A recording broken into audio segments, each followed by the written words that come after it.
on the colleague. Ideally, from the ideal point of view, these are 2 daily sessions. So normally this should help you either in finalizing a project or to revise what you have done.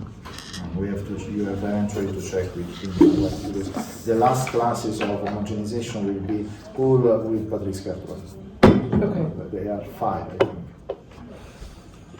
Yes. The other thing is your assignment that's due the day we get back from the holidays. Our little project for this class that is due the day we get back from the holidays. Since we have multiple other classes, not necessarily with you, but with Professor Gertrude, could you maybe consider not the Monday we get back from the holidays and ruin Christmas? Maybe, you know? But we have all the holidays to do. Professor! Yeah, I also have to study for all of my classes during the holidays and make sure I revise because otherwise it's impossible. This is up to you. No, I don't want. I don't want the system to. We have the holidays to do.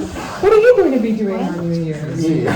Are you going to revise them during the Holidays? I know. Because if that's the case, let's have it do Christmas Eve so our grades can be due the minute the New Year comes back. Because I never remember holidays like holidays when I was a student. That's it. We in the States we start a month earlier, so we finish before the holidays. I don't know if it's necessarily lucky to have it be stressed out. But that said, if we don't have more, if we learned everything we can do for the assignment, could you maybe consider it being due like the end of the first week? So that plus, especially with Phoenix and all that other stuff going into the holidays, it'd be nice to be timely. You saved Christmas.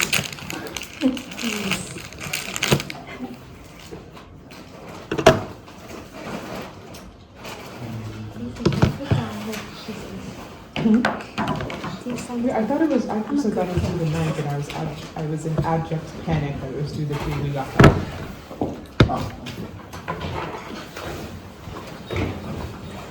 Okay. So last class, last calculation. If you have something that you want to clarify, this is the good moment.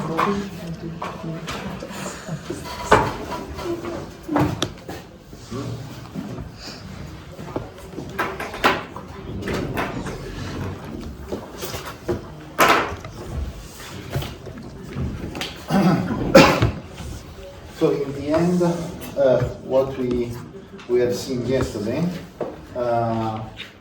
is that, in fact, we constructed a similar procedure for the case of a porous matrix, empty porous matrix, as the process that we developed in the case of the Stokes equation, of the Stokes problem.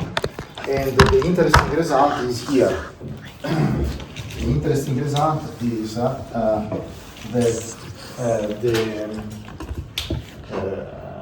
the response, the behavior of this porous, this empty porous matrix is provided by a stiffness tensor, CIJKH, which obviously depends on the material properties of the matrix itself, which are stored in this AIJKH, but also on the solution of a local problem, associated to unit value of the macroscopic strain. So what we said yesterday is that this EY LM of CKH is what? Is Y. This is the symmetric part of the gradient Y, so it's the gradient Y of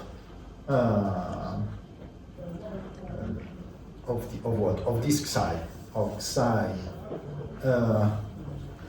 KH plus the gradient y of psi kh transpose 1/2. Okay, so this is component Lm, so this is a tensor, so Lm components. And what is this psi kh? This is the solution of the cell problem for the U1 unknown when Ex of U0 is equal to let's say when Ex U0 kh is equal to 1 and the others are 0. Okay.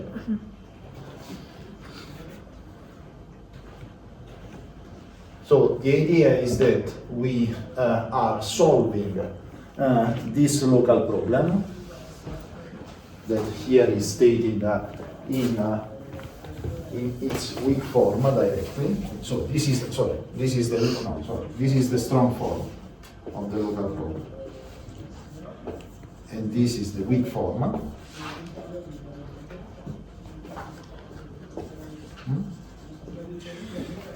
So you see that in these two equations, the unknown is U1 and the loading is this Ex of U0. So you have to find, so what you are doing is not to consider the complete Ex of U0, but as the problem is linear, you split this problem in 3 independent or 6 independent problems, depending on the fact that you are in 2D or in 3D, and the Xi are the solutions for this U1 when you fix the only one component of this Ex of U0 equal 1 and all the others 0 and so on. Okay, so this is the Xi Lm. Okay. Is it clear, this or not? No? Can you repeat the U1 part? So the point, do you agree with the fact that in this problem, the U1 is the unknown? Okay, so U1 is the component of the displacement at the first order, no? Because we wrote U as U1 of x, U0 of x and y plus epsilon U1 of x and y, etc. This was what we wrote. Then we discovered that this object was just a function of x, and now we are looking at this U1. So the solution for U1 comes from this strong this partial differential equation or this weak formulation. Okay. They are equivalent here. If you look at these two formulations, you have to notice two things. First of all, divergence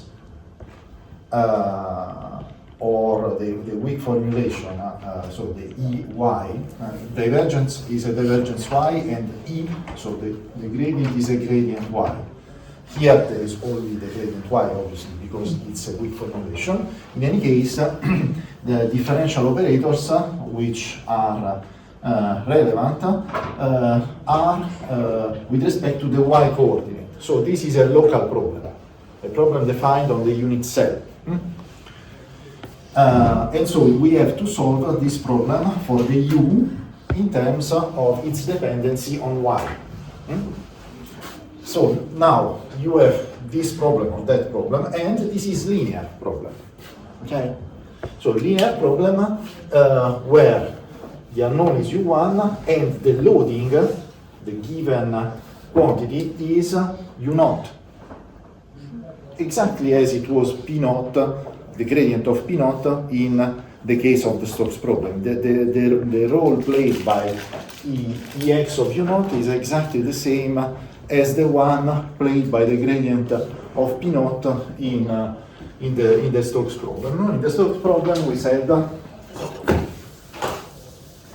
what we said, if you remember. Let's try to do a parallelism between Stokes and Stokes problem and the elasticity problem. Elasticity. So here we wrote this. If you remember, we wrote mu Laplacian y of v naught minus gradient y of p1 equal gradient x of p naught, and divergence y of v naught equals 0. Okay. In this framework, the gradient x of p naught was the loading. So loading was gradient x of p naught, unknowns where v naught of x and y, but obviously we are interested in the y dependency, and p1. Okay, this was the problem that we did. And how did we treat this? We considered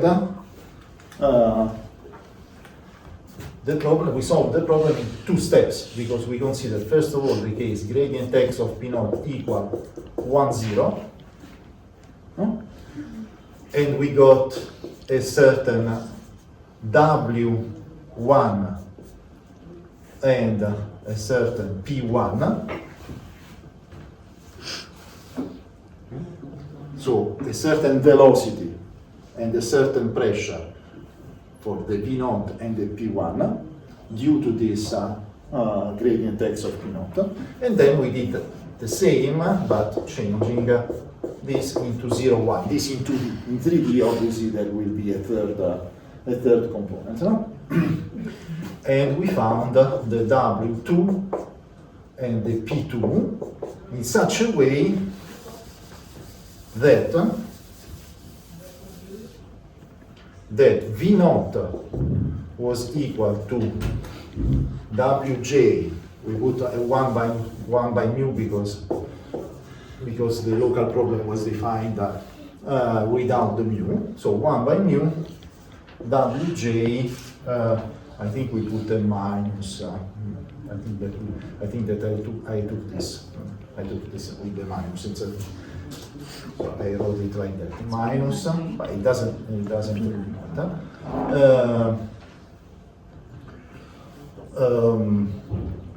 P naught comma 1. Sorry, P naught comma j. So if I W1, let's say this, W1 P naught comma 1 plus W2 P naught comma 2. Okay? Because these were in the case where these W's were the solution for V when this was unit loading, but I want to consider the generic case with a derivative along x being p naught comma 1 and along y p naught comma 2. These are function of x. Okay, so I'm just considering the gradient of x of p naught as a direction times the intensity. The intensity is p naught comma 1 and p naught comma 2. Okay, and the same for p1. P1 was the p1 superscript p0 comma 1 plus p2 superscript p0 comma 2. Exactly in the same way. So this was for Stokes. Now here the situation is definitely similar in the sense that the equation that we have to solve is this divergence y of a double contraction ey of u1 equal to minus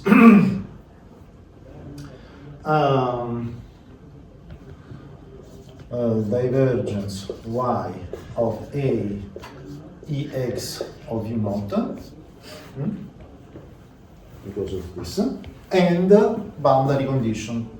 The boundary condition, so this in omega s, and the boundary condition telling us that a ei of u1 dot n is equal to minus a e x of u naught dot n on the boundary, okay? On gamma. Okay. So it's what is written here, nothing different. So what is the loading here and what are the unknowns? So the loading, exactly as it was there, the loading here is ex of u naught, which is 1/2 the gradient x of u naught plus the gradient x of u naught transpose. It's the symmetric, it's the strain, the microscopic strain. Okay. Who is the unknown? The unknown is u1. Okay. Here. So this is the unknown, and this is the loading.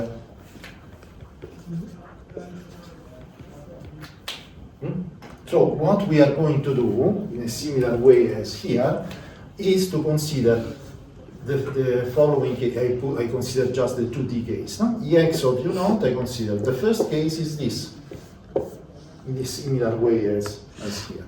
Then the second case will be that, and the third one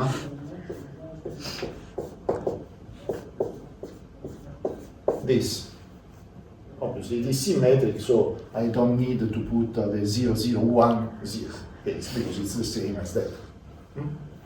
So, this loading plays the same role as the gradient x of p naught in the other case. So now, my solution for u1 is written in terms of what I call here the xi. So the xi the xi Lm is exactly the analogous of the w's here.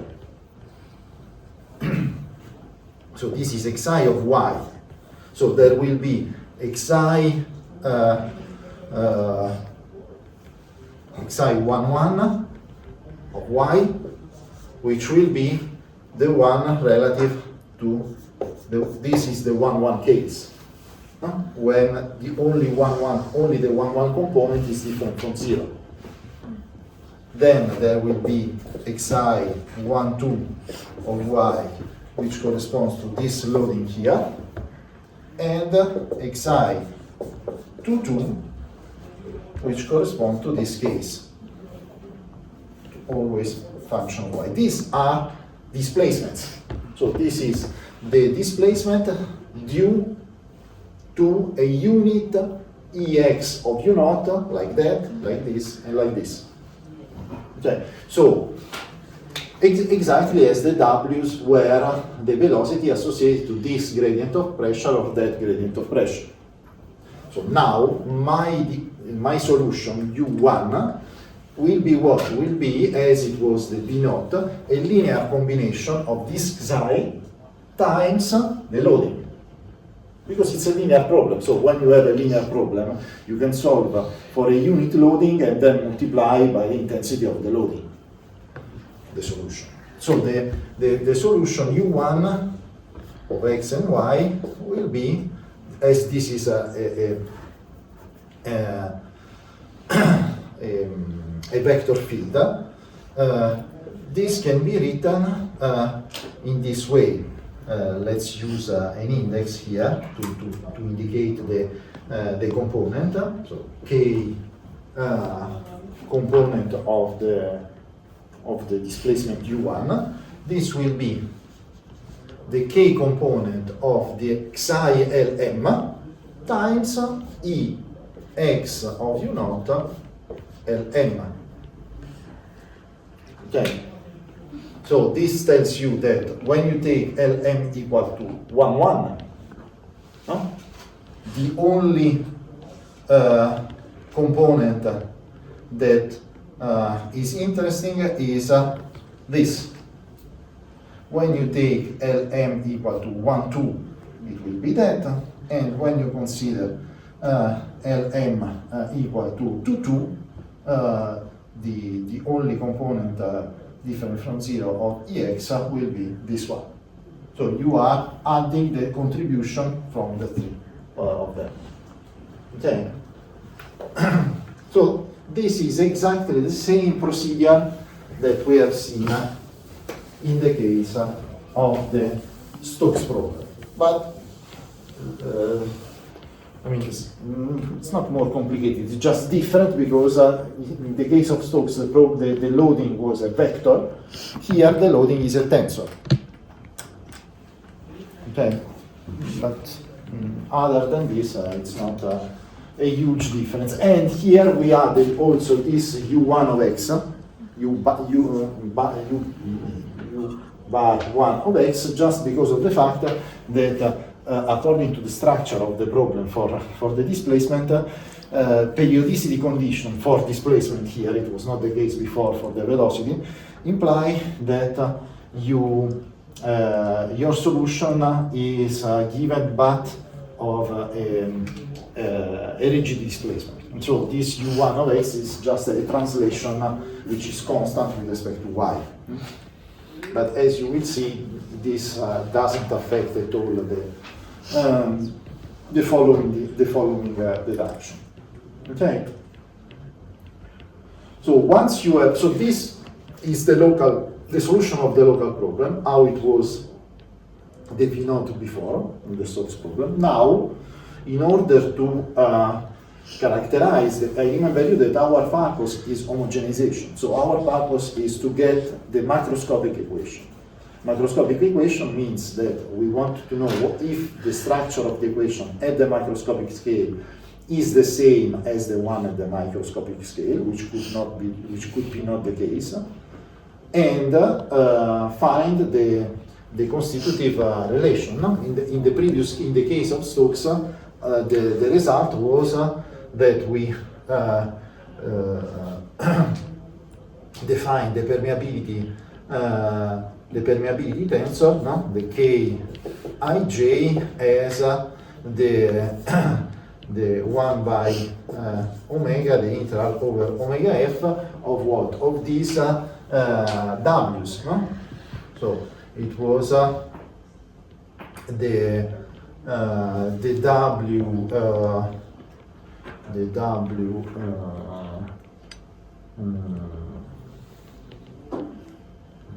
WJI, why, let me see, because it was KXX and KYX, yes, exactly. So the J indicates the fact that you are loading along with a gradient, with a unit gradient of pressure along the J direction, and the I indicates the component. No? So in fact, if you remember, considering this case, we got the KXX and the KYX, which corresponds exactly to this.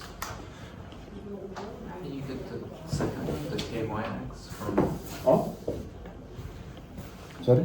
Why do you get the KYX?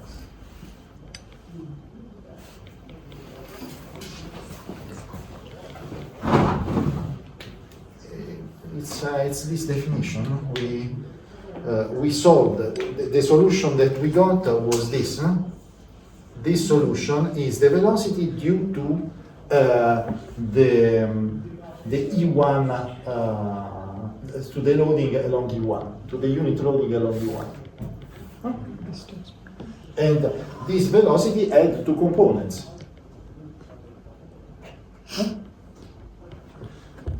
No, you are. You don't. Sorry, it's just confusing because of the indices. But this we have seen, we have even seen the numerical application of that. So this is what we have done with our example. In our example, what did we do? We solved the problem with this unit loading. So a loading along the E1 direction equal to a unit vector, and we found a velocity, no? Having two components. The first component was the k x, and the second component was the kxy, just because we defined the k in this way. Okay. In any case, it doesn't really matter because k is symmetric, so the wji and the wij will be equal. So it's not a big issue. Okay. So what we did, the conclusion of this process was that with the unit solution we found the k, the permeability, and we also found averaging sorry, this was averaging the other equation, no? This remaining this remaining equation. This one, sorry. You remember what we said yesterday? This was the first equation, gradient y of p naught equals 0. These are the two equations that I wrote there. The remaining equation was this, and averaging that, we discovered that the average divergence, the divergence or the macroscopic divergence of p naught was equal to 0, and so we got the final result was this. So we got the expression for the average velocity as a function of the permeability, and we also got the equation governing the behavior of the average velocity. Okay. So you have to try. You have not to. You have to try to catch also the globality of the process. So we construct the solution of a local problem, and this I think should be reasonably fine up to this level with these unit vectors. We use the local solution to calculate the permeability, so the average, the macroscopic parameter describing the constitutive relation. The permeability is the constitutive relation in this level. And then you got also the macroscopic equation of the problem, which is average velocity, equal to minus kappa by mu gradient of p, which is the Darcy law, and the divergence of the velocity equals 0. Notice that this problem, which is valid at the macroscopic scale, has not the same structure as the Stokes problem. The Stokes problem, there was a Laplacian of velocity. Here you have just a divergence of velocity, and that's it. So the macroscopic problem is different even from looking at the differential structure of the formulation with respect to the microscopic scale one. Okay. So now we are doing the same in elasticity. Okay. Doing the same in elasticity means that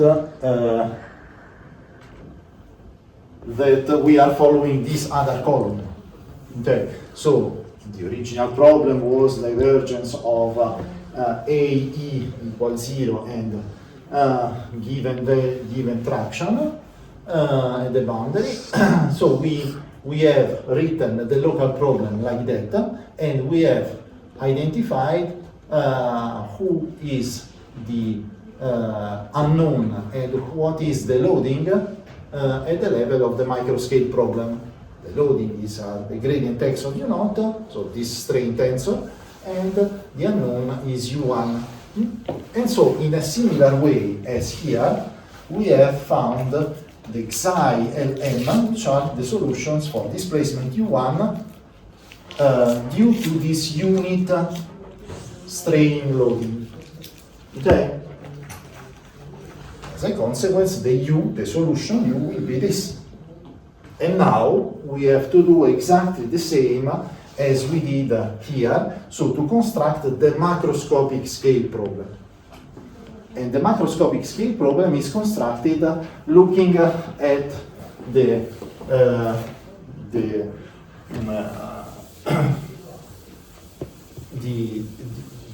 balance of force at the subsequent step, no? Because we exploited, if you remember, yes, we exploited the divergence y of sigma minus 1 equals 0, and we deduce that u naught is just a function of x. We calculated we imposed that the divergence y of sigma naught is equal to 0, and we got that solution. And now we look at this third step. We don't solve this, but we just use this equation to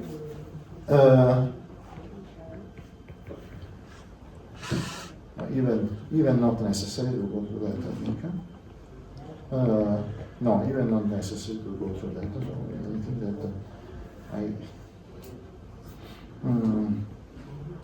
yeah, so we probably I told you yesterday, but I didn't write here explicitly. So let's rewrite here in parallel what were the equations to solve. No? So these were the sigma minus 1, but we are doing again the last class, so it's a little bit unpleasant situation. So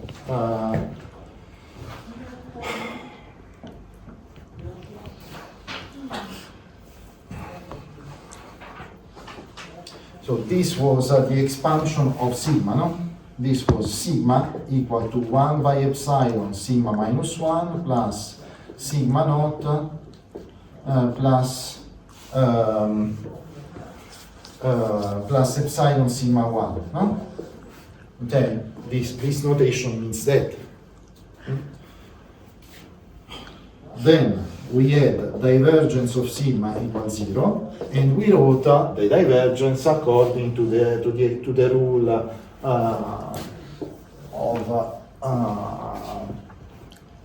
that we used to expand the gradients. So this was divergence x of sigma. We did yesterday. I don't understand why it is so difficult. So this is the expansion of divergence that we apply to the three terms of the sigma. So we got divergence x of 1 by epsilon, divergence x of sigma minus 1, plus divergence x of sigma naught, plus divergence x of epsilon sigma 1, plus the contribution related to divergence y, according to this. So plus 1 by epsilon square divergence y of sigma minus 1 plus 1 by epsilon divergence y of sigma naught plus divergence y of sigma 1. Okay, and then we collected the terms of the same order. So the first one was this, that told us that S sigma 1 was this, told us u naught doesn't depend on y. Then we considered the terms involving, which are coefficients of 1 by epsilon, so this and that. 1 by epsilon divergence x of sigma minus 1 and the divergence y of sigma naught.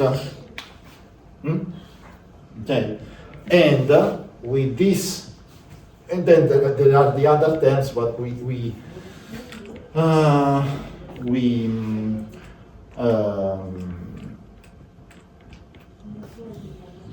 yes. Yes, okay. And then, and so this red box, sorry, this red, yes, this red box, red, I should do a box. I should do a box. A ball, let's do a ball, just to indicate the same. So this, okay, so this ball goes with that ball, which is exactly the problem that we have written here. Is this, because this is the sigma naught. Okay, and the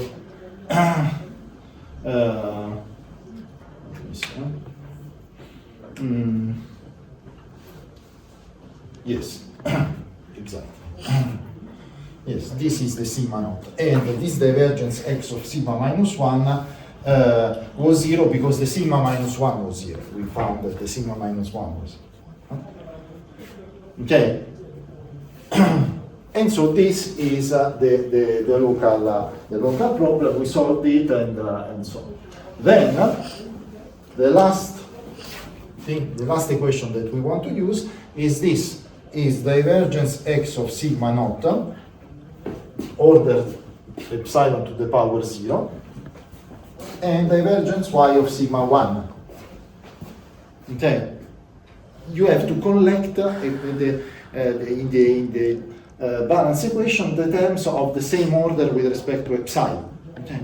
This equation we don't solve completely, but we use to construct the macroscopic equation. So the idea is the following. You have first of all to identify the highest order term equation, and this typically gives you information on the parameter that should be considered the loading, no? Because we solved the highest order equation and we got that u naught is just a function of x. Okay, and so the gradient x of u naught is our loading. Then second equation of the cascade of equations, it is the one giving us the local problem. Third equation we use to construct the macroscopic equation. It was the same in the Stokes problem. We wrote the gradient x of p naught equals 0. We got the information on the loading. The loading is gradient x of p naught because it doesn't depend on y. Second set of equations,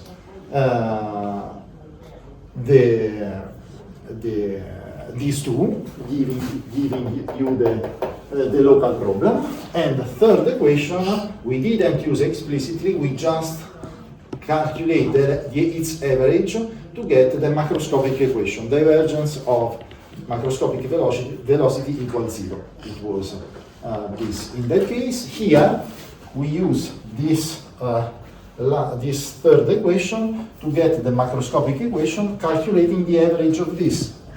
And so calculating the average over omega s of this, obviously omega s is the unit cell, implies that this term you integrate by parts, so you get the traction on the boundary and it is 0. And so you forget about this. And that as the integral of the divergence, the integral is over y variable and the divergence is over x variable, you can commute the two operation. And so you calculate, this is the average of divergence x of sigma naught, which coincides with the divergence x of the average of sigma naught. This is the sigma 1, which is 0. And so the final result is this, that the macroscopic equation is divergence of the average of sigma equals 0. But not only that, you also, as sigma naught as its own, the average of sigma naught as its own expression, you can isolate you can identify the expression for this stress, no? Because the sigma naught was this. We have this was the sigma naught. No? So we are calculating the average of this quantity, no? The average of this over the cell. And so calculating the average of this over the set implies that as now U1 is known because it's the solution of the problem, we can provide a representation of the sigma naught as an object, a fourth order tensor, multiplied by the symmetric part of the gradient of U naught. Okay? Because of this. I don't understand why it is so complicated. This. So once you have said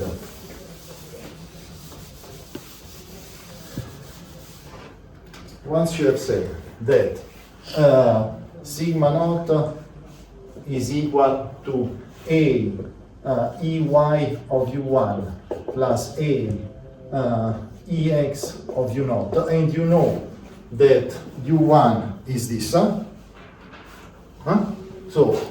Ey of U1 will be an Ey of psi E of U naught. So, and these relations are linear relations, because this is nothing special. It's the gradient. This is 1/2 the gradient y of psi Lm Ex of U naught Lm plus the transpose, gradient y transpose. So this Ex U naught Lm can be extracted from this expression as from that. And so as you are looking for the integral over omega s of sigma naught in dV, this will be an object times Ex of U naught. And this object is what we call the C.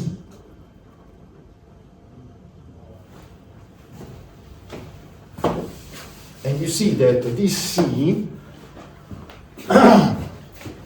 is the A plus the A multiplied by the E1 of EY, sorry, of C, of psi. Huh? Okay. Did you catch it or not? It's a process. It's a bit fast because you keep going up and down in scale and in the order of the problem. And it's like individually, it's easy to understand the different scales, but then when you combine the terms, it's really hard to. I know, it's not obvious, but you have to do the effort to understand that we are going up and down with the scales. So, in fact, what you do is you are not going up and down. You are just going up in the sense that you stay you start from a local problem, sorry, from a micro scale problem, and you get information valid at the macroscopic scale. So at the macro scale level. So your problem, your original problem, is stated at the microscopic scale, where you have more details. And then you upscale information, how? Solving, first of all, a problem on a unit cell, and secondly, calculating averages. This calculation of averages gives you two information. a double information. The double information consists in having the macroscopic scale equation, in this case divergence x of the average stress equals 0, and also how the average stress is related to the macroscopic strain via this C. And this C, you see that it depends on the solution of the microscale problem psi. Okay. Exactly as the permeability was determined starting from the solution of the microscale problem W. If you have understood the previous case, this is not the same because clearly the problem is different, but the procedure is exactly the same. So you exploit the solution of the local problem to define macroscale parameter. On one hand, the permeability, on the other hand, the macroscopic stiffness. So the nice thing here is that you have a microscale stiffness, micro, at the small scale, A, and you upscale it at the macroscopic scale, C. And this object doesn't coincide with the A because inside it there is also the integral of the solution of the local problem. Okay? So now we have to merge the two things. And so what we want to do is so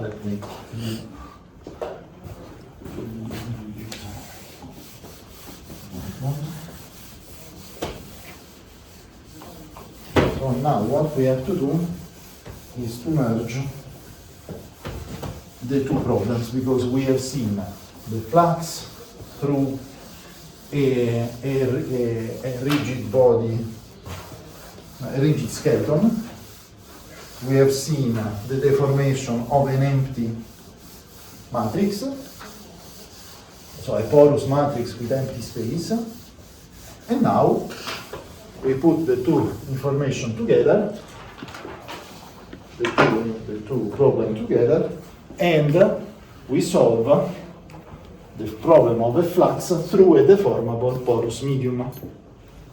Okay? So we have first of all to state the problem at the microscopic scale, exactly as we did before.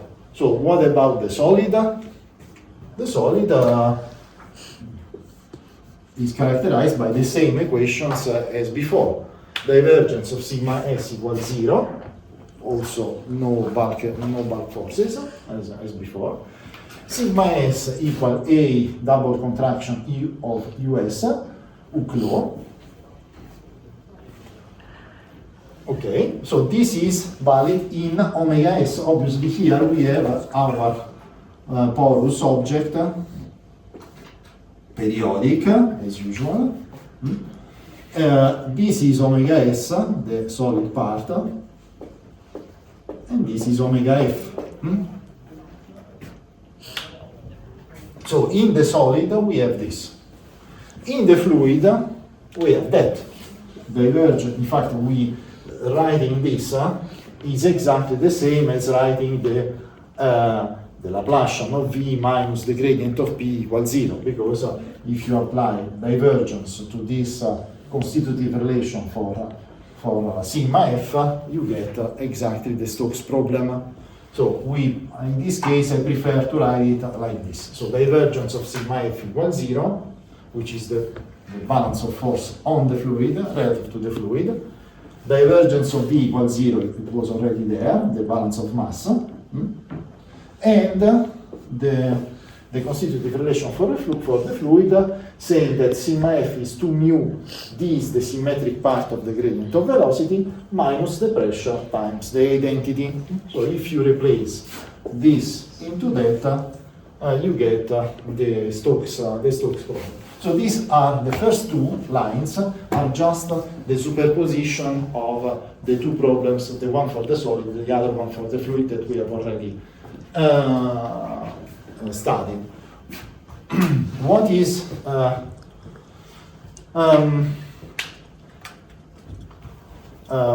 is different is here, because we are requiring continuity of traction and continuity of velocity at the interface. So what we are saying is that at the interface gamma is this, for instance, that and so on. So this is gamma. At the interface, what we have is that if you imagine to expose this interface, on this side you see the solid, on this side you see the fluid. This is the normal, the two opposite normals, and what we are saying is that if the traction here Ts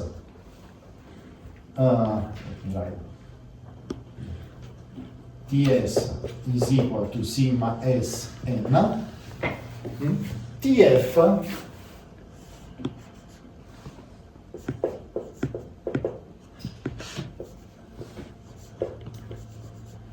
should be opposite,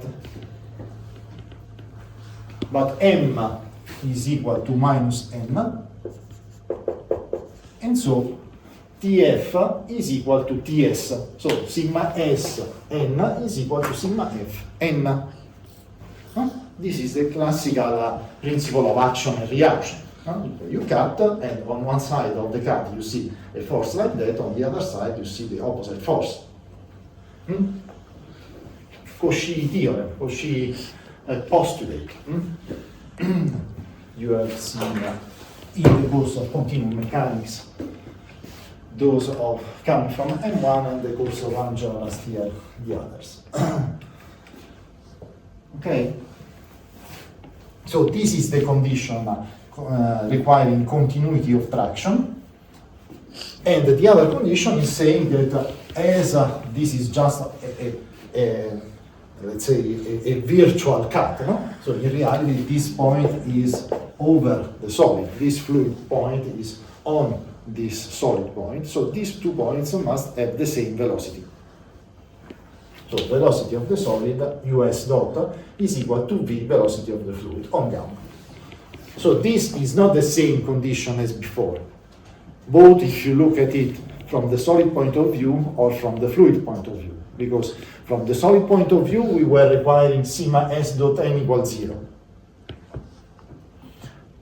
From the fluid point of view we were requiring the no-slip boundary condition, v equals 0. On the other hand, here we are no more requiring something equal to 0, but continuity. So continuity of traction, continuity of velocity through the interface. Okay, so this, and it's obvious, I mean, these 2 objects should interact, otherwise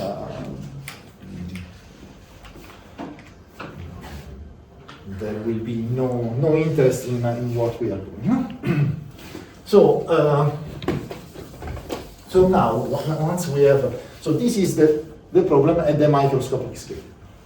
So keep this in mind. Then we have, as usual, the expansion, the asymptotic expansion for our variables. Our variables in this case are the displacement of the solid, the velocity of the fluid, the pressure of the fluid. So it's just the union of the unknowns of the 2 problems, and we expand them with respect to epsilon parameter. So u0 plus epsilon u1, v0 plus epsilon v1, p0 plus epsilon p1. Simple. So now we have to construct, as usual,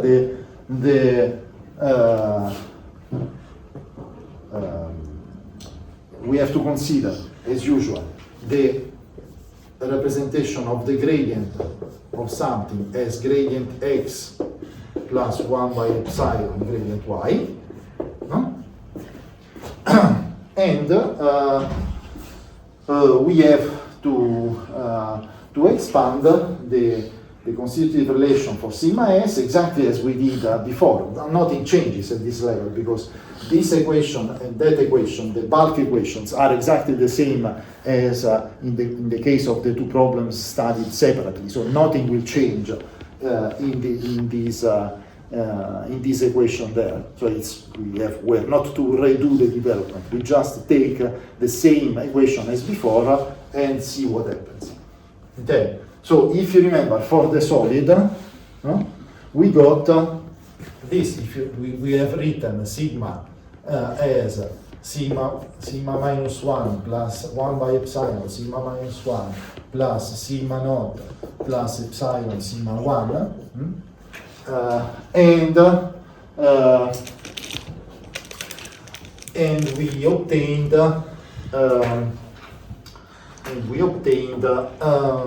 what did we obtain?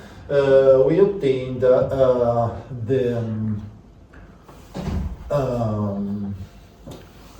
divergence y of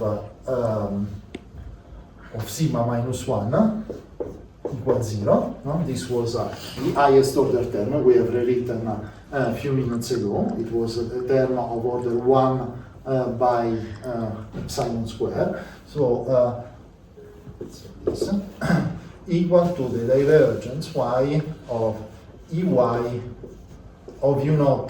So here we are starting from the beginning, so we don't know anything about the fact that u naught is constant with respect to y and so on.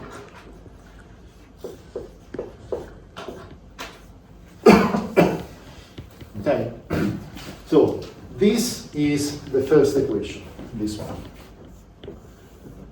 So this is the divergence y of sigma minus 1 equals 0 in omega s.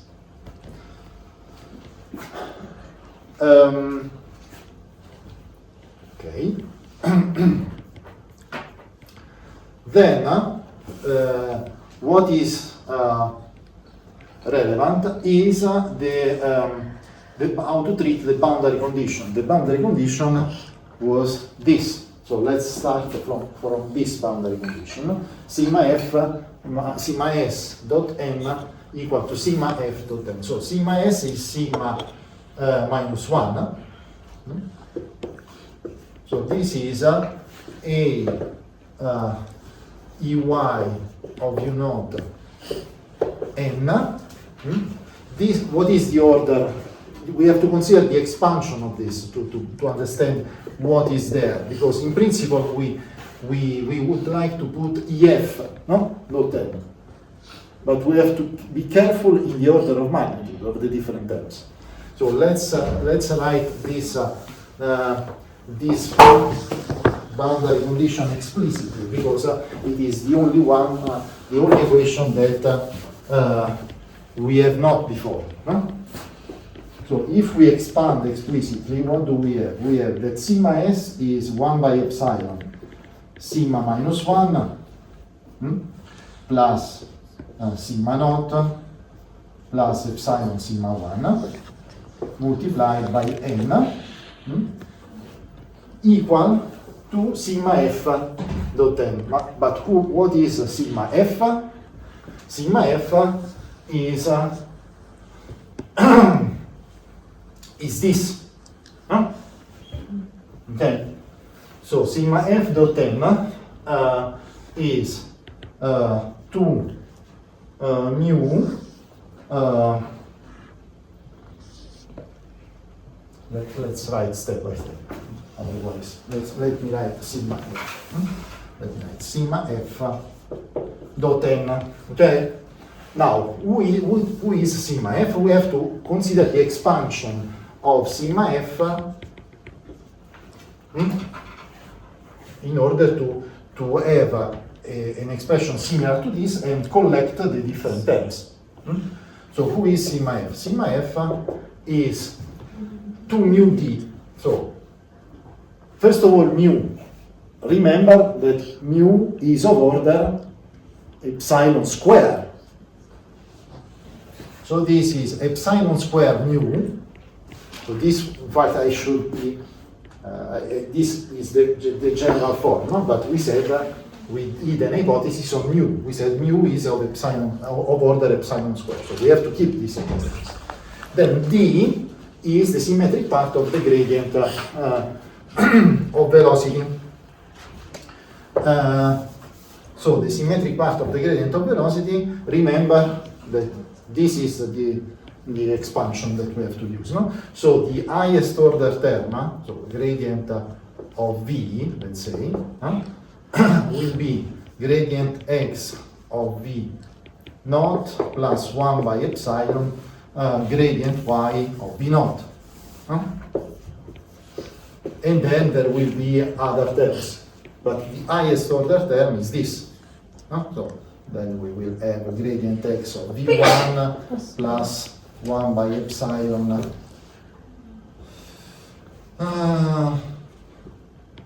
plus gradient y of v1. So the highest order term is this, and then you have that one and so on. So here you have epsilon square mu, and then you have 1 by epsilon, the symmetric part gradient y of v naught plus gradient y of v naught transpose by 2, plus terms of higher order.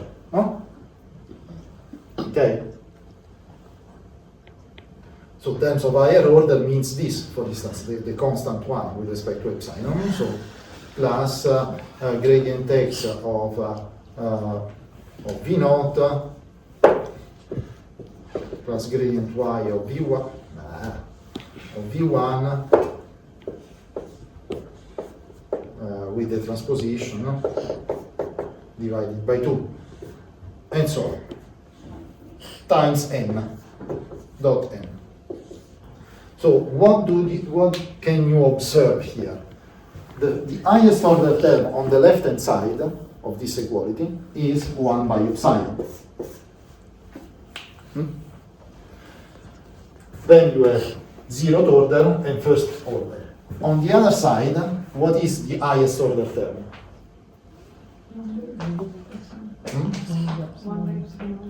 1 by epsilon? No, because there is an epsilon square in front of it. So it is epsilon, the highest order term. Okay? The highest order term on the right hand side is epsilon, because you have epsilon square times 1 by epsilon. So epsilon. Then epsilon square times 1, so epsilon square. Then epsilon square times epsilon to the power 3, and so on. So the highest order term of this object is epsilon. So this is of order epsilon. Okay. So this equation at the highest order term reads as sigma s minus 1 dot n equals 0, because you have to collect term by term. So you have to collect this sigma s minus 1 with the corresponding term of order 1 by epsilon on the right hand side, but there isn't.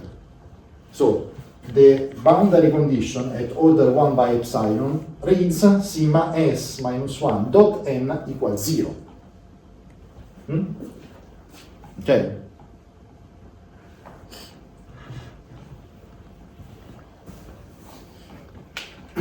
So what we are writing here was sigma s minus 1 dot n equal to this equal 0.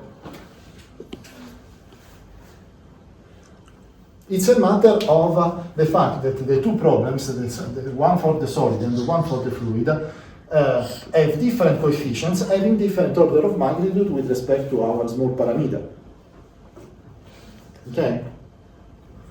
So I remember you that we were here. So we were writing the different equations at the highest order term. So for the solid, we have divergence y of sigma minus 1 equal divergence y of a double dot ay of u naught equals 0, and at the boundary sigma S minus 1 dot n equal to this object equals 0. Okay? Which is exactly what is written here.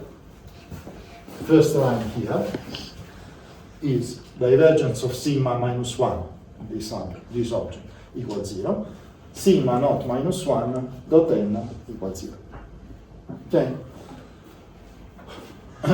Then, for the fluid, we have the same problem as the Stokes one. Gradient y of P naught equals 0. Mu Laplacian y of V naught minus gradient y of P1 minus gradient x of P naught equals 0. With divergence y of V naught equals 0. So exactly the same Stokes problem as before. And now we have no more a no-slip condition, because on gamma we have also, so we have already used the traction condition, but we have to use also the condition on continuity of velocity. So we have V naught equal to U naught dot. Okay? Velocity of the fluid is equal to the velocity of the solid. So this is the set of equations that we have to solve at the beginning, then we will go further. So now, if you look at these equations, what can you deduce? Let's look at, first of all, at the first line. The first line is exactly the same equation that we solved before at the highest order for the solid. Divergence of sigma minus 1 equal divergence y of sigma minus 1 equals 0, and sigma minus 1 equals 0, sigma minus 1 dot n equals 0 on gamma. The conclusion before was U naught doesn't depend on y. And obviously, as the equation here is the same, the conclusion will be the same. So this is exactly the same equation that we have solved before for the solid. It was the highest order equation for the solid before solving the local problem. Okay, just the highest order equation gave us the result that U naught is just a U naught of x.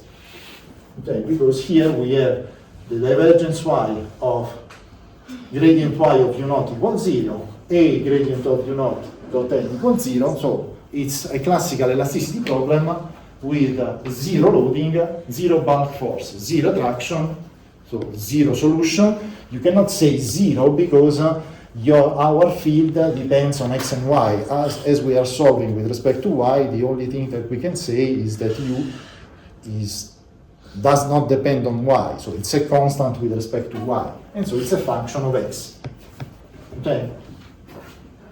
But this is exactly the same result that we already got for the solid before. For the fluid, there is a slight difference with respect to the previous case. Why? Because the equations are the same. So from here, we get the same result as before, that P naught is just a function of x. Gradient y of P naught equals 0, so P naught is a function of x. The equation for V naught and P1 is the same. Also, the divergence y of P naught is the same. So once again, gradient x of P naught is our loading. But we have also this boundary condition now. V naught equal U naught on the boundary. So what does it mean, this? It means that the fluid problem now has two loading parameters. One is the gradient x of P naught, and the other one is U dot naught. Okay, the two are function of x. U naught is a function of x, P naught is a function of x. So, with respect to the previous case of the pure fluid passing through an obstacle, the difference is that now the equation for the fluid has two kinds of loadings. One is the gradient of the macroscopic gradient of pressure, the other one is the macroscopic displacement. Now, micro pressure, macro displacement, or both. Macro pressure, macro gradient of pressure, macro displacement. Okay. Okay, so the U naught, which is a function of x, it's a macro displacement. Huh? Okay, so what would be the result? But the result is quite simple for the fluid, in the sense that if you consider that U dot naught is just a function of x,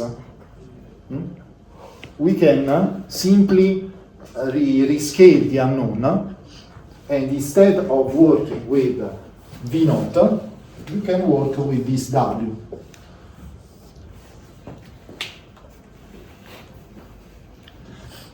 Why? Because, in fact, if you look at the problem for V naught, what is interesting for us of V naught is its dependency on Y.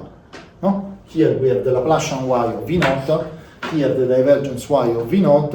So if I subtract to V naught a function which is constant with respect to Y, it doesn't change anything of these equations. So the same equation that is valid for V naught will be valid for this W, as U dot naught is just a function of x. So wherever I find the derivative with respect to y, that term disappears. So the final result, I have not to redo all the deduction for the fluid problem.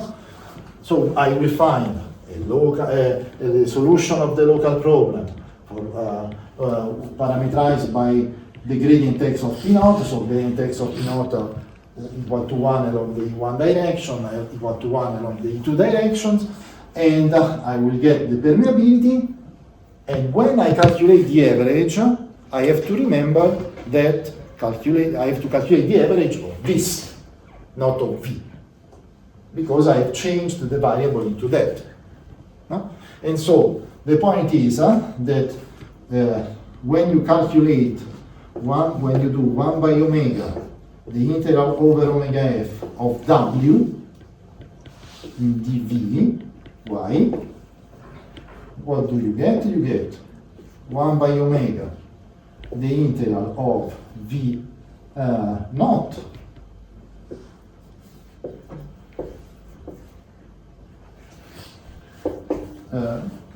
which is your average velocity, that we have called it like that. I called it V average yesterday, but it's exactly the same. But then you have minus 1 by omega, the integral over omega f of U dot naught dvy. This guy is just a function of x, so it can jump out. And so the integral of omega f over omega f of 1 is the measure of omega f. So this will give you the average velocity of the fluid minus U naught dot multiplied by what? Multiplied by omega f by omega. And who is omega f by omega? Our old friend, the porosity. And so this is the updated version of the Darcy law, which is more or less similar to what you know, because what we have written from the purely macroscopic formulation was Vf minus Vs equal to minus kappa by eta by mu gradient of P. So the difference stays in the fact that stays in the definition of what is Vs. In the course of porous media, I wrote this Vf minus Vs equal to minus kappa by eta by mu gradient of P. without the bulk force. So the point is that in that case, in that circumstances, the description was completely macroscopic, so I just introduced a macroscopic velocity of the solid. Here I am discovering that this macroscopic velocity of the solid is indeed related to this u naught dot multiplied by phi. Okay? This is the velocity of the solid. Okay, so, but this is reasonably easy result. But we have, for the moment, we have solved so this is what we get, I mean, this is how we update the fluid problem at the macroscopic level, considering this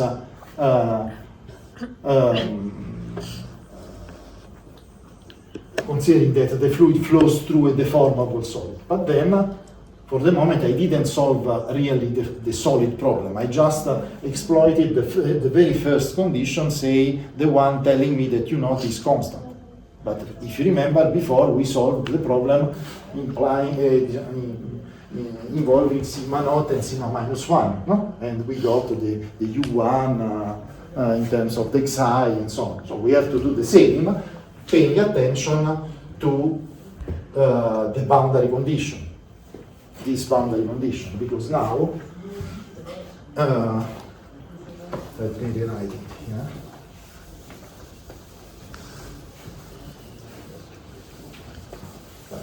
Let's go step by step. Huh? Let's go step by step. Okay, so the problem for the U1 is what? Is the following step for the divergence of sigma. So see, this is the same problem that we wrote before in the bulk.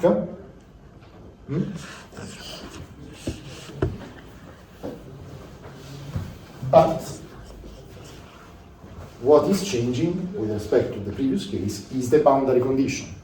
So if you remember here, I wrote, let me rewrite what I was writing before.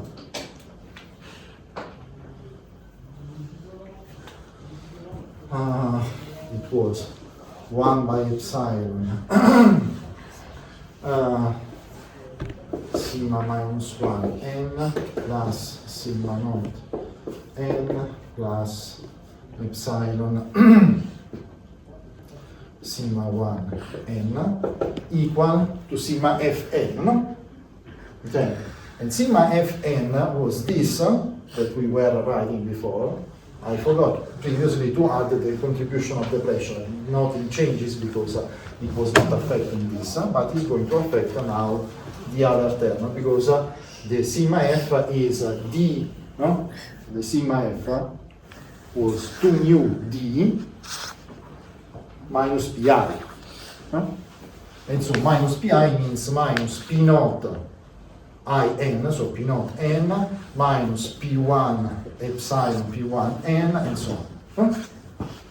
Okay. So in the previously we said this is the highest order term on the left hand side. On the other and on the right hand side we have a term of order epsilon coming from here. Indeed, there was this one of order 0, but in any case this was not affecting that, but is now affecting this, because the sigma 0 dot n on the left hand side will couple with the minus p naught n on the right hand side. This one, no. The part relative to viscosity is still of an order of magnitude higher than that, because it's of order epsilon. But this one is of order 1. Okay. So the boundary condition that we have to use to solve the problem for U1 is sigma 1n, sigma naught n, which is this. I remember you every time that this is sigma naught. You see, it is here and there, no? We are writing divergence of sigma naught equals 0, and sigma naught dot n, instead of being equal 0, equal to minus P naught n. Okay? So this is now the problem that we have to solve for the solid. With respect to the previous case, to the case of the pure solid that we solved before, what do you observe? There is a difference. There is this P naught n minus P naught n here. So this problem has two loading parameters. One is Ex of U naught, as before. And the other one is P naught. Huh? So what does it mean? It means that U1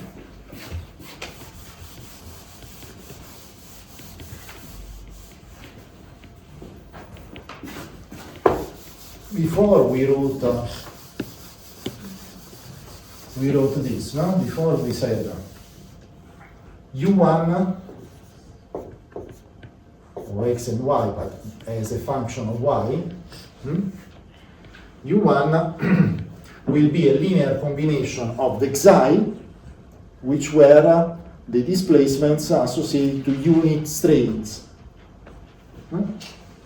So we wrote this as U1k psi k Lm Ex of U naught Lm. But this was with this 0 P naught. Now we have also P naught.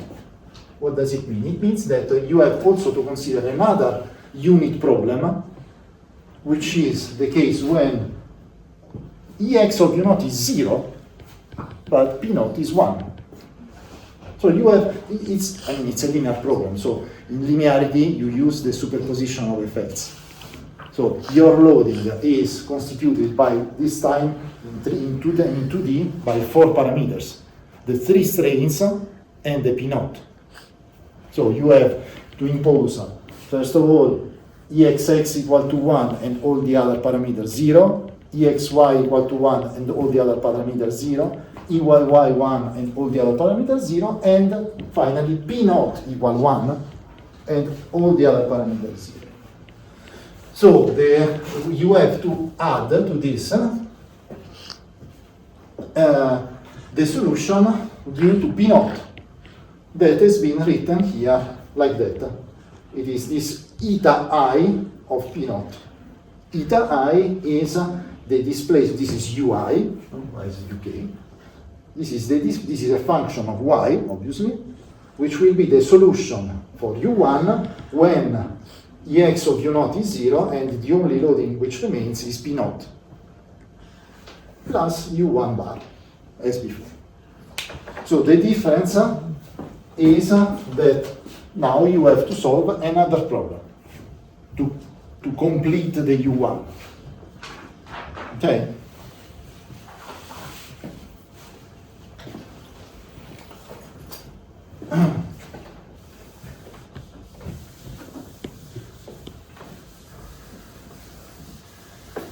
Okay, so in principle,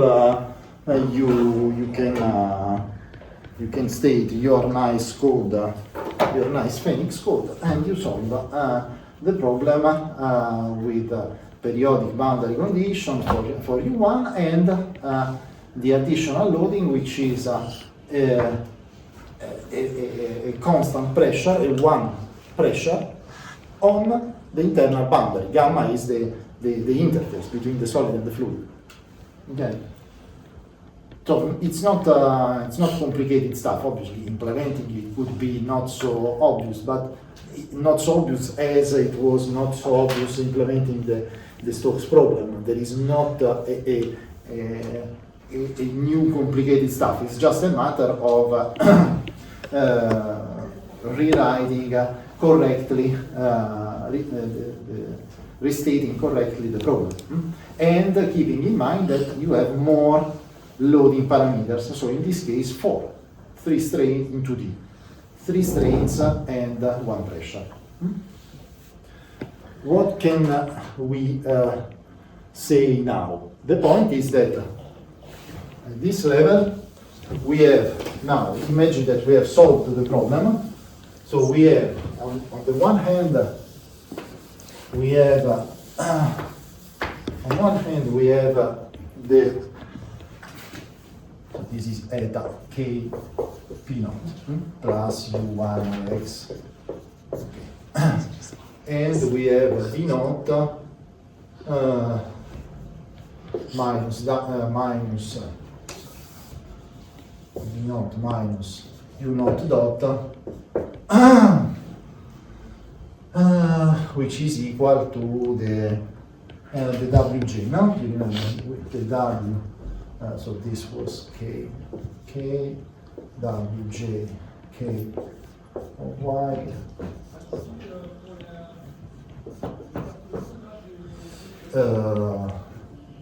p naught comma j. Okay, so these are the solutions of the local problem, the local problems. And now what we want to do is to calculate averages. We have already done essentially for the microscopic velocity, but we can do exactly the same, we can consider exactly the same condition as before for the solid, but considering now that the equilibrium equation is involving both the stress for the solid and the stress for the fluid. So let's try to follow the sequence of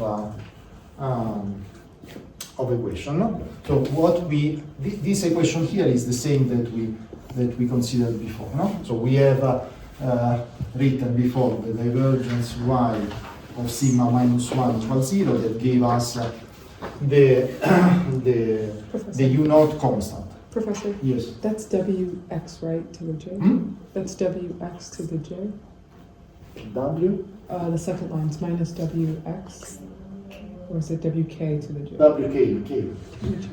Because K is the component of the vector. K component. So we have written this, we have written that,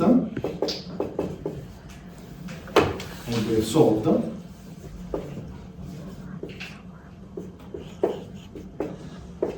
And now we exploit divergence x of sigma 1 plus divergence y of divergence x of sigma naught, sorry, plus divergence y of sigma 1. No? So for the solid, this we used, and now we are there. Okay, exactly as before. This is exactly the same equation that I manipulated before to get the macroscopic balance law. For the fluid, in parallel of that, so this is valid in omega s. Huh? For the fluid, we have the Stokes problem. The Stokes problem was written like that: Laplacian y of v naught minus gradient y of p1 equal gradient x of p naught, which in fact is nothing else than this. This is nothing else than the sigma f. Let me put here an s to it. This is nothing else than. Divergence y mu is Huh? mu divergence. Yes, mu. Sorry, mu. I forgot. So this is nothing else than the sigma f1, no? Because the sigma, remember that the sigma f, we wrote the sigma f as 2 mu d minus gradient of p, no? Okay, so expanding it, this gave 2 mu epsilon square, because mu was of order epsilon square. D, so gradient x of V naught plus 1 by epsilon gradient y of V1, of V naught, sorry.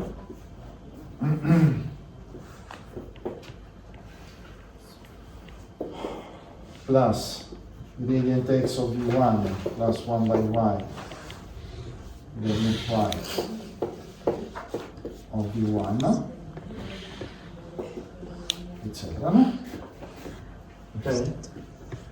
Minus gradient x of P naught minus gradient y of P1. Okay? So this equation here was just the divergence y of sigma f, the highest order term of that. So the highest order term of this was no,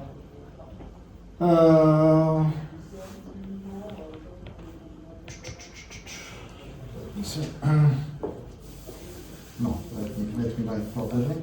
So the divergence of sigma f was divergence x of sigma f plus 1 by epsilon divergence y of sigma f. No? So what is the highest order term, considering that sigma f is this?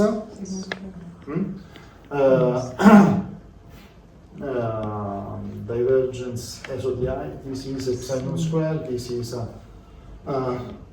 epsilon, and this is yes, the constant. So the constant here, the highest order term is the constant, so it is minus gradient x of P naught plus the 1 by epsilon, the divergence y. The divergence y, so it will be the divergence y of this, because this is epsilon, but 1 by epsilon goes together, the two go together, so it's 2 mu, sorry, the 2 disappears because it's the symmetric part. Okay, so mu, the divergence y of gradient y of V naught from here, and the 1 by epsilon, this minus gradient y of P1. No? Okay, and then sorry, and there is the highest order term indeed was I forgot. I should put here. It was 1 by epsilon gradient y of P naught. The usual. Okay, so this was the divergence of sigma f. So the problem is, obviously we know that the highest order term is gradient y of P naught equals 0, so P naught constant, we don't care of it. But we have to compare term by term, because we want to add the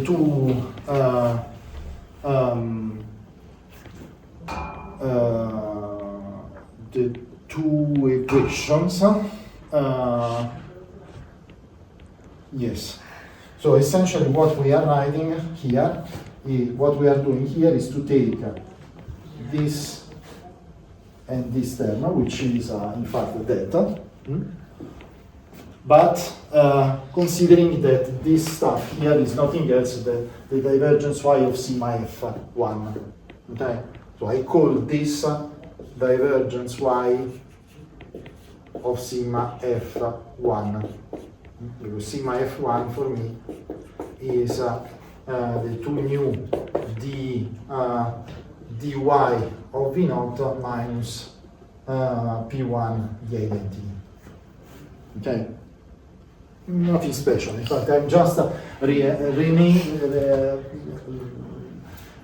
giving a different name to the terms of the Stokes equation. Okay, so this to me is divergence y of sigma f1. Okay, if you can avoid all this if you want. You just call this like that. So the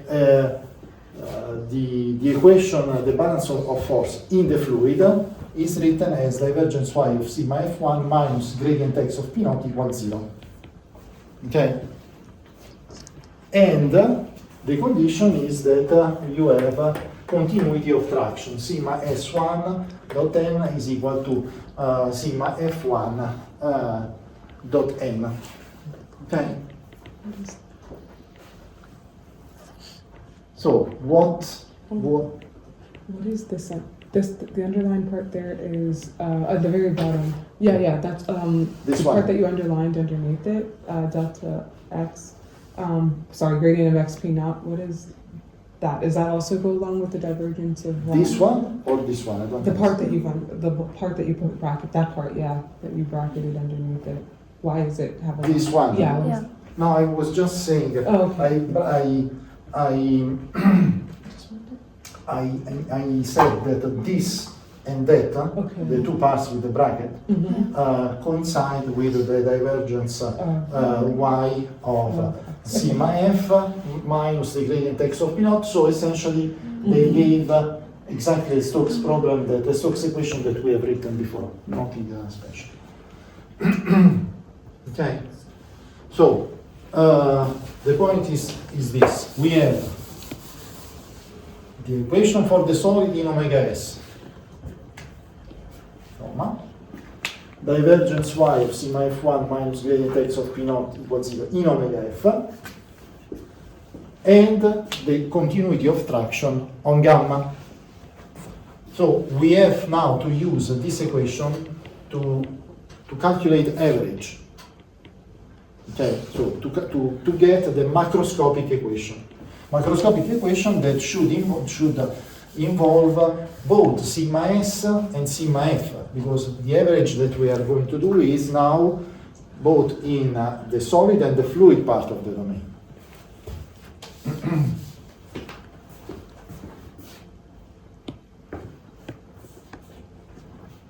So essentially,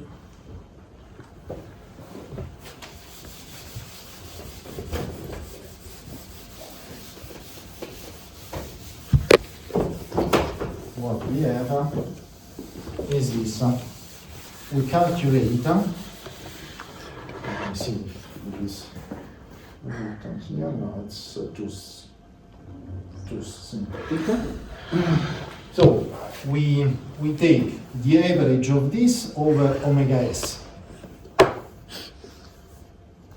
And we take the average of that over omega f. And we sum up. The idea is that we have our domain. This is omega s, this is omega f. You can imagine to extend the definition of stress of solid stress, which originally was just defined on omega s, also into omega f to 0, and vice versa for the omega for the fluid, and then you calculate the average of the summation of the two quantities that will give us the global equation. So if you do that, what are you going to obtain? So from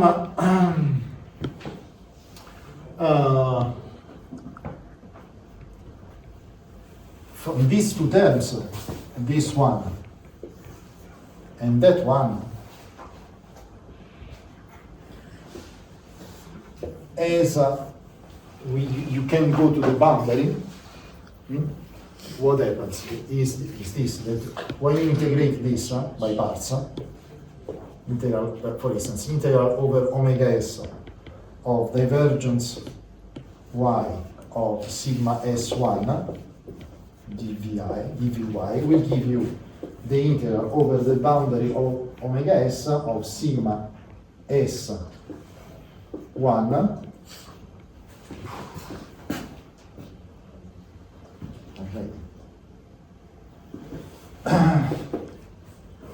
okay, divergence theorem, and this will be the integral over gamma of sigma s1 dot n plus the term, gamma is this, plus the term on the external boundary, this, and that. But over there, the solution is periodic.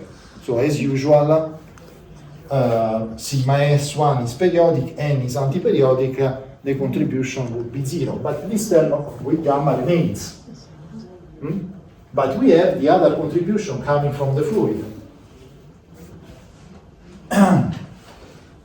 which is the integral over omega f of divergence y of sigma f1 dvy equal to the integral over the boundary of omega f of sigma f1 dot m, because clearly the two normals, one is n and the other one is m, which are opposite, because we are looking at the same boundary on two sides, on the two sides. So this will be minus the integral over gamma of sigma f1 n, using that m is equal to minus n. The other part of the boundary is the external part of the boundary, which is where we have periodicity and we can eliminate. So summing these two, this plus that, you see that the only term which remains are those two on gamma, but the boundary condition tells us that this is 0. Okay, so the contribution of the terms relative to the contribution to the average of divergence y of sigma s1 and divergence y of sigma f1 is 0. So what remains is this and that. So what do we get?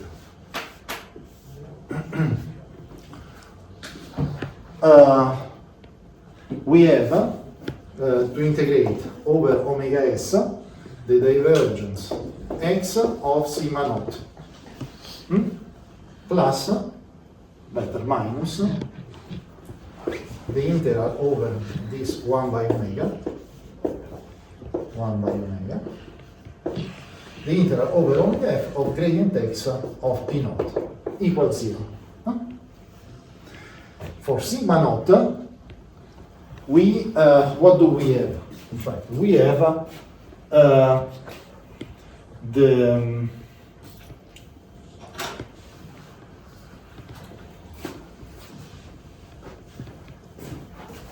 sigma s naught is, I remember you, a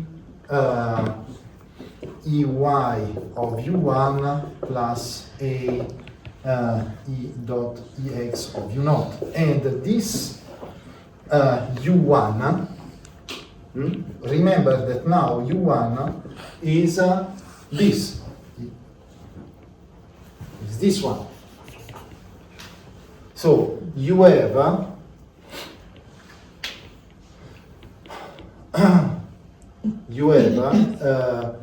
the same contribution as before, involving ex of u naught, but you have also this term involving p naught. Okay, so when you calculate, obviously here the divergence can be extracted because this is the divergence x and this is an integral over y variable, but what you have to consider in calculating the integral over omega s over omega s of sigma s naught is this expression of u1. So you will have a different form with respect to the previous case, because previously we had just this sigma total equal to c double dot ex of u naught, with this c given by this expression. But now, there is this guy here that will provide that contribution. Sorry, that contribution. Just a second.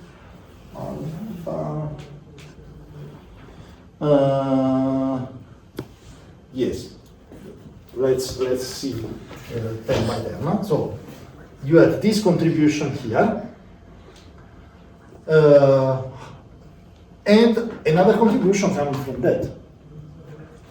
So let's have a look at all the terms. Huh? So this is also this gradient x can be extracted. No? So in fact you have what? You have 1 by omega, the integral, the divergence x of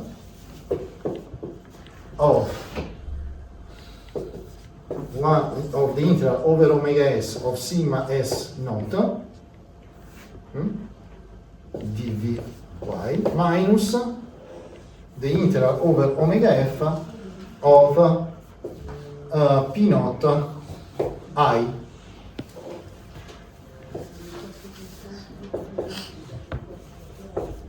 Why this? Because you have to remember that the divergence of alpha I is gradient alpha.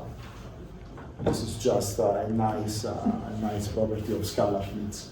So I wrote gradient x of p naught as divergence of p naught the identity tensor. Okay, and so you see that what happens. So I'm calculating the average of sigma s naught as before, but considering that in U1 there is this additional term. So as sigma s naught was a EY of U1 plus EX of U naught, in this EY of U1 I have to consider not only the EY of Xi, but also the EY of eta, which is here. And so I have an additional contribution multiplying P naught. And I have this term. And this term is just 1 by omega f, so porosity. So the conclusion is that the total sigma is C double dot EX of U naught minus alpha P naught, where this is the definition of alpha. And now you should recognize this object, because we have already met. Sigma, instead of having the classical relation sigma equal to C epsilon, we have C epsilon. We used not alpha, we used B. This is the Biot coefficient. So we got the identification, this alpha is the Biot coefficient. We got the identification of the Biot coefficient. Okay. That in our macroscopic formulation we just postulated considering an energy which was a quadratic form of strain and pressure. Here we got it, and we got the explicit form of it. So we know that the Biot coefficient is given in this way, where this eta is the solution of the microscale problem when you charge with the unit pressure at the internal boundary, the solid. In a similar way, we have no time to discuss this. You can write the same equation that we wrote for the fluid. So the divergence x of v naught plus divergence y of v1 equals 0, and calculating the average also of that. And what you will discover is a relation like that. So you will get that instead of having the condition that the divergence of velocity is 0, you get that the divergence of velocity is the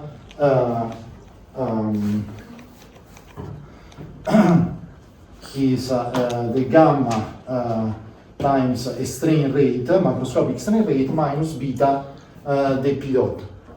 In fact, this probably it's less obvious for you to identify, but this is similar to what we wrote, because if you remember, in parallel of that, we wrote another equation that we wrote either for phi, for the porosity variation, or for mf. We wrote delta mf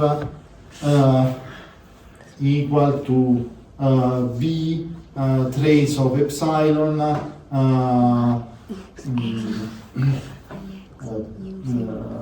plus 1 by m, if I remember well, delta p, something like that. This is the same equation, has the same structure, but written in terms of rate. The only remark that I want to give you is this. This object plays the role of that. And if you remember, in our BO theory, this B was the same as that. Because this formulation came from a bilinear form, no? A quadratic bilinear. In this case, this is no more true. So the term which couples the variation of mass of the fluid with the strain rate is not the same as the one coupling the stress, the total stress with the fluid pressure. So these two, in principle, in our macroscopic model, were the same BO coefficient. Here they are different. Okay. But okay, so it's can accept it. So the point is that this, in fact, this is a different application, a little bit more tricky of the same process. So we have seen several times the same procedure, starting from a micro scale problem.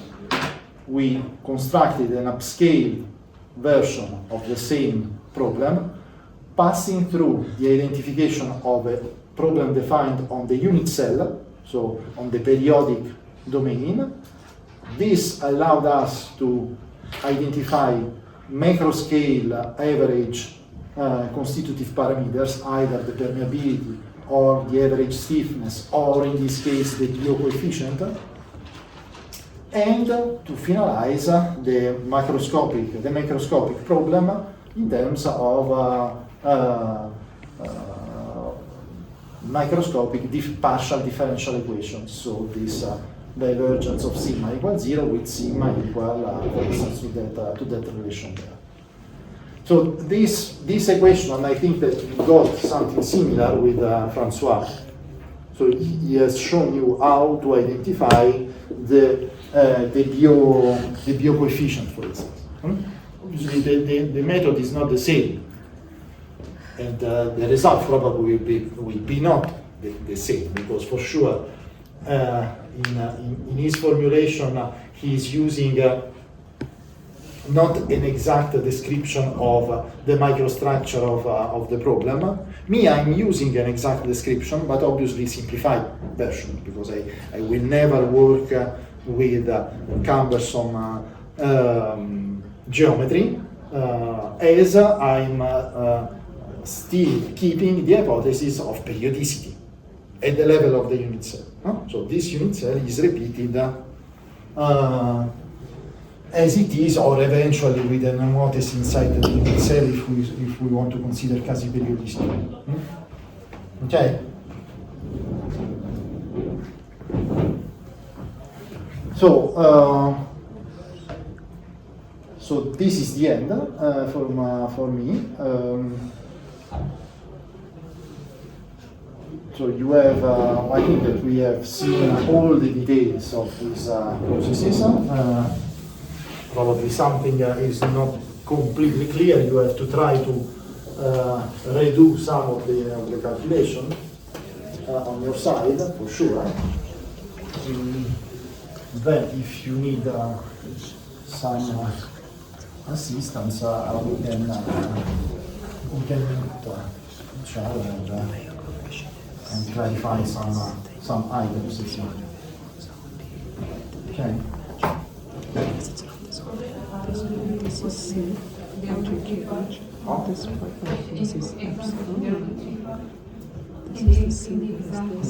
this is For sure, my part and the part of Francois.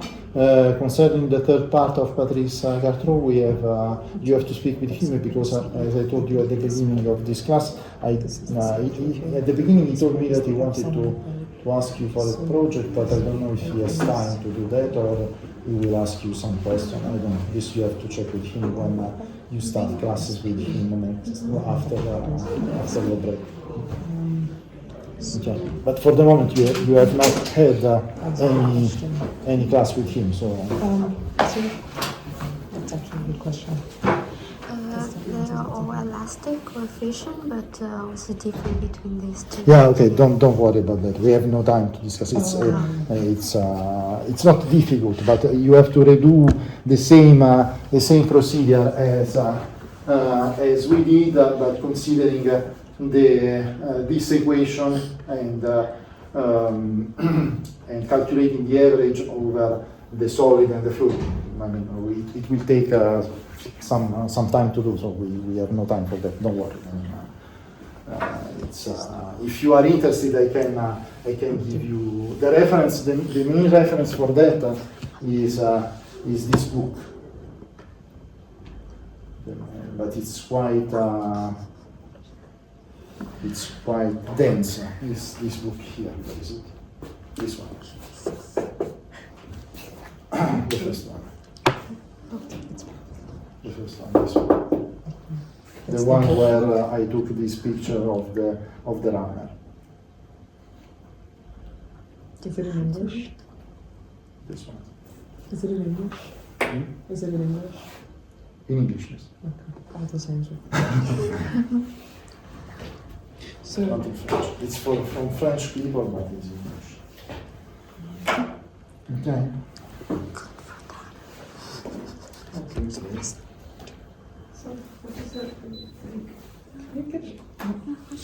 I have another class in few minutes. So.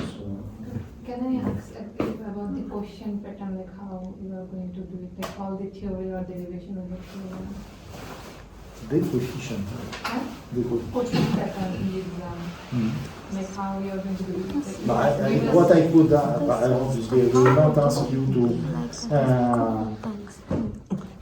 What I could ask you is eventually to do a similar deduction as what we did for very simple problem. Imagine instead of playing with divergences and the gradients and so on, a 1D problem in such a way that you have just first derivatives. But the idea could be to try to state a local problem, for instance, considering this story of order of magnitude of the different parameters. I think that 1 year I gave something like that a couple of years ago.